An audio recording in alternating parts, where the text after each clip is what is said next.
ушу турган кайненеме ушул даражага жеткизгендиги үчүн ыраазычылыгымды билдирем. Анан дагы ушу бизди колдоп келаткан ушу Тажалдар ассоциациясына чоң ыраазычылыгымды билдирет элем.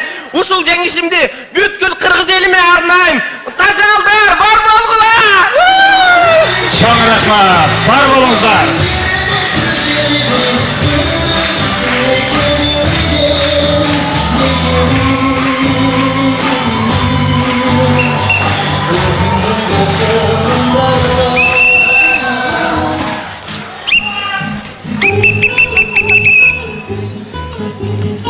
Kayakta geletsin. Ben Bilinski'de durum.